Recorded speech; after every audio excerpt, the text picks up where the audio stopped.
Hi everyone and welcome back to my book nook. It's Bethany here from Bethan Books. First of all, thank you to everyone who responded so positively on my previous journal with me. This is just a fun way that I wrap up books that I've read without you having to look at my face the whole time. So, first of all, The Wicked King. I really wanted to like this book, but I just couldn't get fully into it. The characters, they just fell flat. I don't really care what happened to them, although I am curious to see what happens next. In terms of good points, I was happily surprised to find that I wasn't able to predict much, but, and I'm sorry to say, nothing profound really happened. I find this book hard to rate because although I wasn't entranced, I also wouldn't be able to put it down. I've got to give credit to Black for sucking me in like that. Really conflicted. Overall, I am going to give it 3 stars, and I do think it's better than the first book of hers, The Cruel Prince. In this spread, you can see that I went for quite a whimsical, lakeside, magical vibe, and I really wanted to use that pretty floral washi tape, but I just couldn't incorporate it. It was a bit heavy. For those of you who asked on my Instagram post about this, I get a lot of my stationery from AliExpress. I find it quite cheap and quite a good quality as well. I haven't ever had any issues with things getting to me. It just might take a bit of a longer time to ship, especially since I'm down here in little old New Zealand, down under. I was thinking about what I could put underneath my little review there, and all I did was stick a sticker. I decided not to go too hard because I could always come back and finesse it up a little bit if I wanted to later on down the track. And as you see it now is pretty much how I leave it, except for writing in the title, the pages, how many stars, and the date I read it. I've really been enjoying writing the reviews as I go along. I've found it quite fun and quite a good way to get my thoughts out. And please remember, guys, by all means, these are just my opinions of the books. So if I don't like a book and you did, I am truly happy that you did enjoy it, because after all, books are there to be enjoyed, right?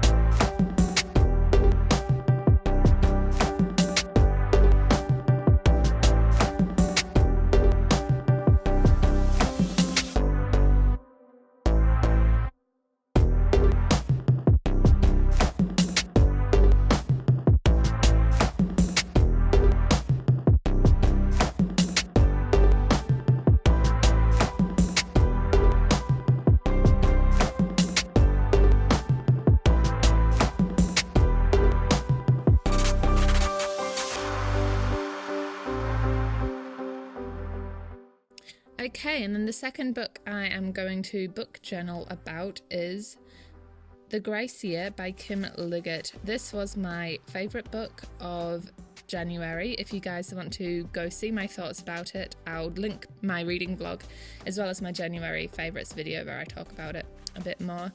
Straight away, I felt like this story was about an uprising. Our main character, Tierney, will not concede to being treated like cattle. It feels very much like The Hunger Games meets The Handmaid's Tale, with the dash of The Lord of the Flies.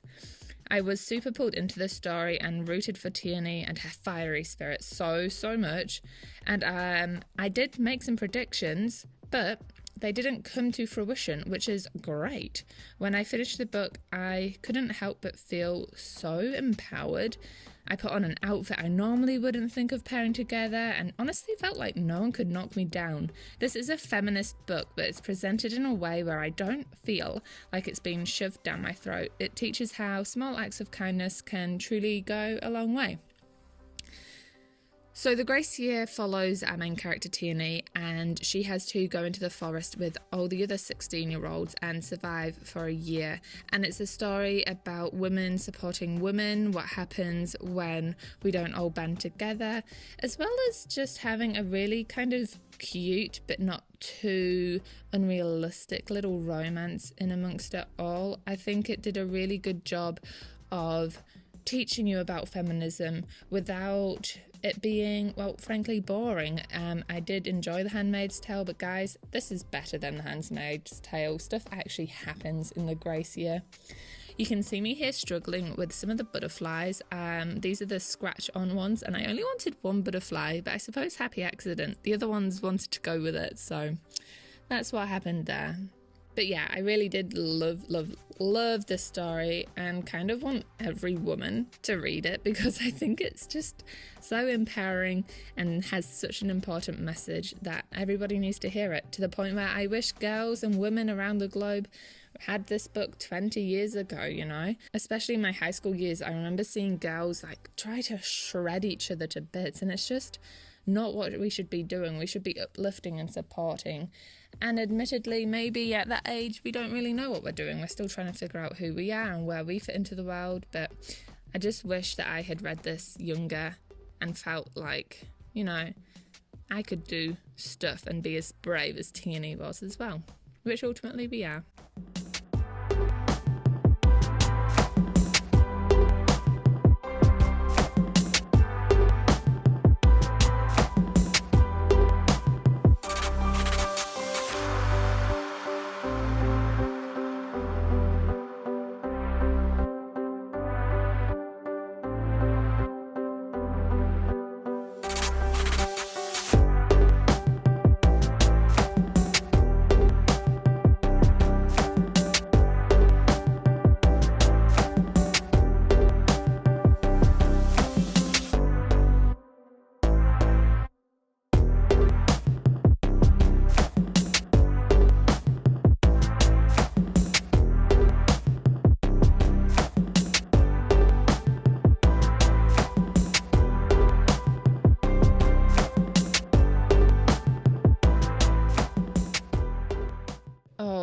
The next story that I read was book number 2 in the Mortal Instruments by Cassandra Clare, and that is City of Ashes.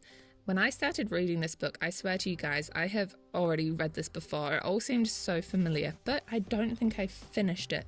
But again, there was no record of this on Goodreads, so who knows?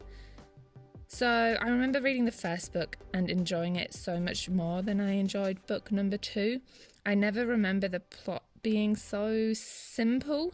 I still loved it though. Well, I mean, maybe not love. I did like it. Claire built a pretty cool world, and my only hope is that Clary becomes more helpful. I can't deny that she annoyed me at times. She's had so much time to realise that there are demons and vampires and so many other things, including Valentine, who might want to kill her, but has she done any training?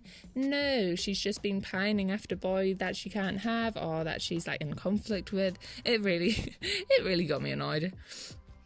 It might be a while before I pick up book number 3. Talking about 3, I gave this book 3 stars. So I didn't hate it, but I didn't love it. It was a so-so book for me. I just wish that, I don't know, maybe I wish I read these when I was younger, when I wasn't so aware of how intricate plots can be. I think this is definitely a YA book. Not trying to say that YA books are less complex. That is totally not what I'm trying to say here. But, you know, it doesn't have as many deep, complex ideas, I suppose. You follow Clary, she's in a bit of a situation and she's trying to get out of it. Throw in a little bit of a love triangle, and that's kind of the plot of at least this book anyway. But I do think I will finish the series. It's kind of like a rite of passage, especially here on BookTube and Bookstagram, right? We all need to have read Mortal Instruments. You can see me putting on here this stuff that's not quite a washi tape, so just be aware when you're buying stuff on AliExpress that it says washi tape if that's what you're after. But this stuff is kind of more like sellotape with a really pretty starry pattern on it.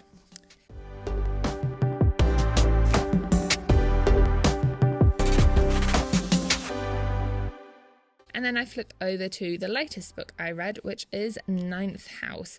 So going into this book, I was pretty blind about what it was actually about, aside from it being Bardugo's first adult fantasy.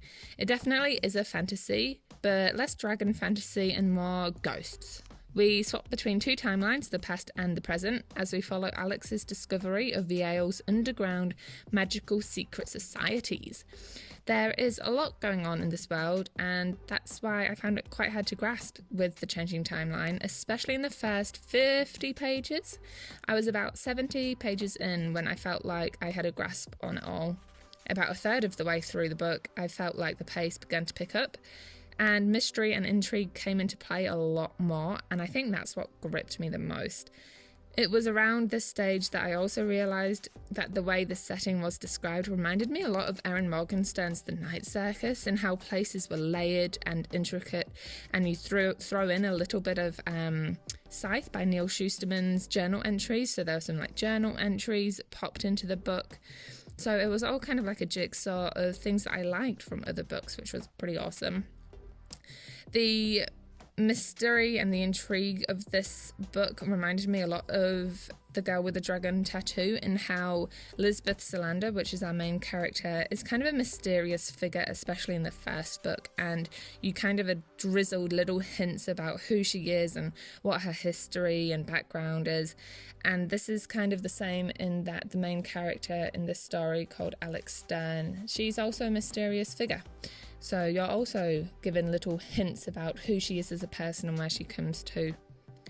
When I finished the book, I had to say I was very, very impressed. The first 100 pages had me in and out, but the last 350 pages had me sucked in.